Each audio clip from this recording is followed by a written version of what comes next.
Friends, let's go back 59 years to the summer of 1953, when we find Sangharakshita, aged 28, at his Kalimpong headquarters.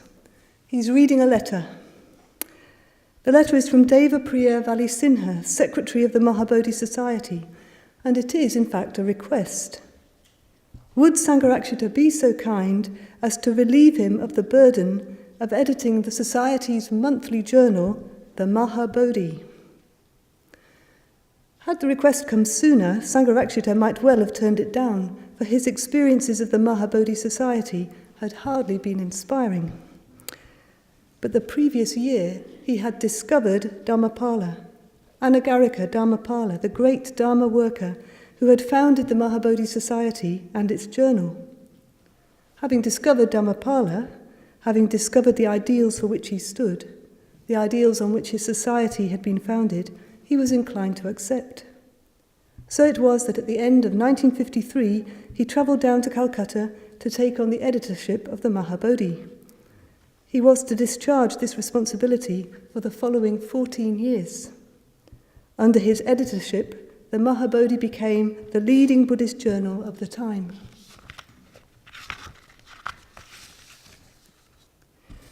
The Mahabodhi appeared every month, a miracle given Sangharakshita's itinerant life, for he was often away from Kalimpong, delivering talks and lectures all over India, and later on visiting the newly converted Ambedkarite Buddhists.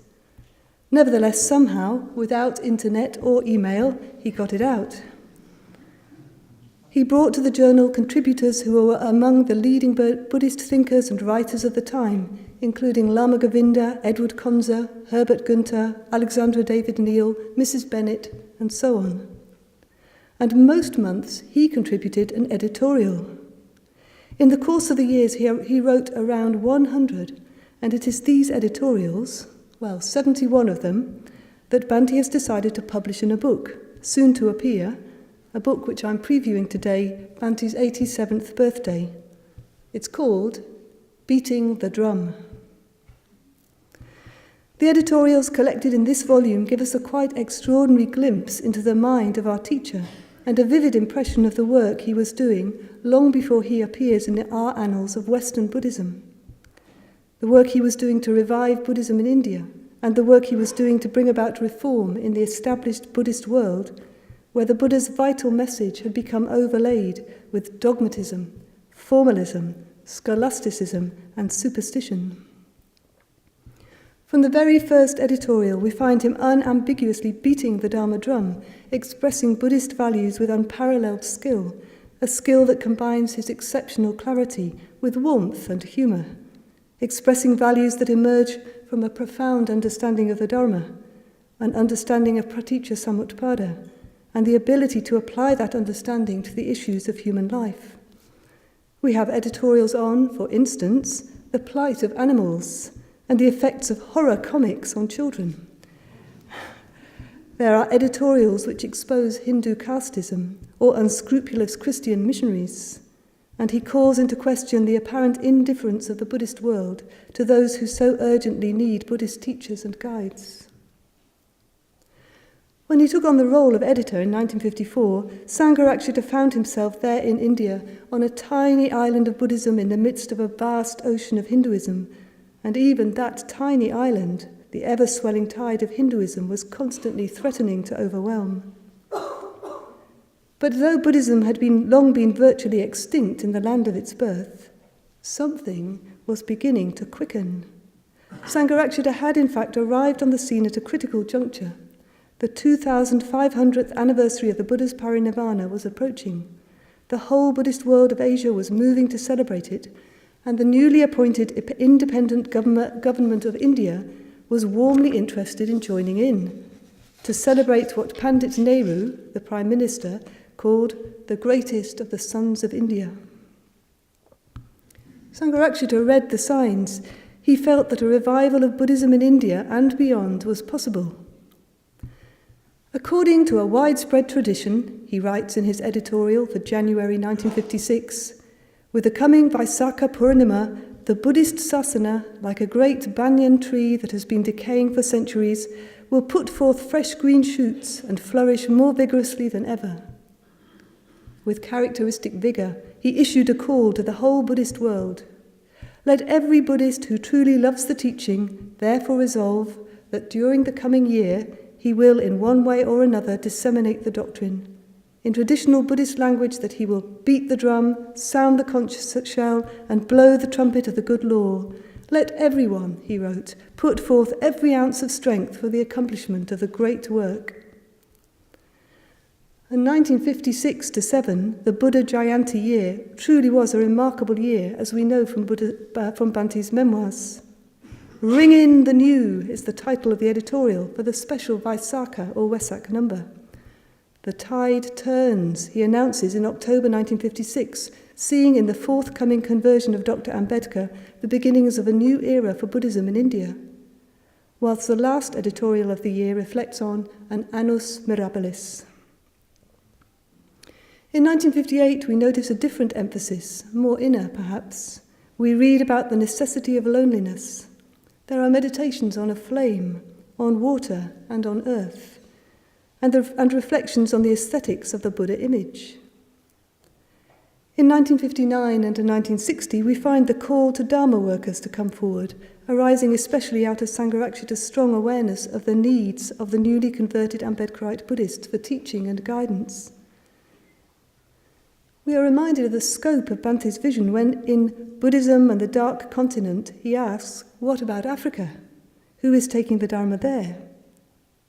In another piece, he uses the memorable image of a lens that can concentrate the sun's rays as an illustration for a Dharma training institution that would be able to set the whole of Asia ablaze with the Buddha's teaching. Particular Buddhist countries become the subject of the editor's pen in the later years, a disturbing dispute in Korea, and in 1963, the terrible events unfolding in Vietnam.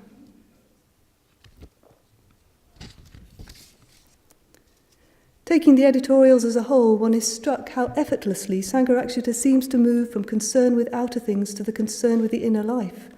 His own experience is that the first arises from the second, and so he insists over and over again that inner preparation, especially the practice of meditation and reflection, is the necessary condition for outward activity. He writes, one feels, for the benefit of ordinary people and ordinary human life, and at the same time his vision is, one might say, a purely spiritual one. A purely spiritual vision is, I believe, extremely rare. When I first read these editorials, I found myself stirred, even shaken, by the intensity of that vision, by the devotion and dedication to the Buddha and his teaching, by the deep-felt concern about the people, animals, organizations and nations that together inhabit this planet, and by the confidence emerging out of the depths of his own reflection and understanding that it is the Dharma that is so greatly needed. Beating the Drum includes not only 71 editorials with explanatory notes, but also an extended introduction giving the background to the Mahabodhi Society and its journal, including a brief sketch of Dharmapala's life and work, and the history of the first signs of Buddhist revival in India. There's a description of the history of the Mahabodhi temple at Buddha Gaya and the struggle to regain its possession by Buddhists, a struggle which continues to the present day, so worth reading especially if you plan to attend the convention there next year. There's a brief sketch of Sangharakshita's own life up to 1954, helpful for those who find his memoirs too great a read, especially for those for whom English is not their first language. The last section of the introduction includes some comments on the editorials by me, with reflections on the various voices Sangharakshita as editor of the Mahabodhi takes up, and an exploration of his attitude towards Christianity. With the dedicated help of Shantavira, we're bringing out the book once more with Lulu Publish on Demand as part of the IBIS publication series. And there are 2 more volumes in the pipeline.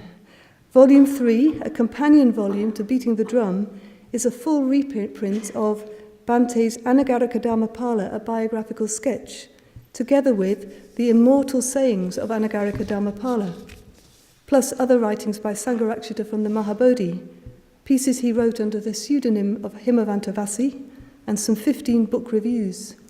This volume should be out before too long. Volume 4, which we are working on right now, is the most surprising, even astonishing, collection of early writings, Bantu writing aged 18, 19, 20. But I'm not going to say much about that now.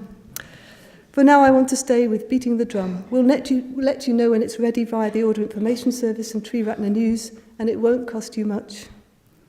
So if you want to know more about our great teacher and his work for the Dharma, read this book. If you want to know more about Dharmapala and the Mahabodhi Society, read this book. If you want to be inspired and uplifted, read this book.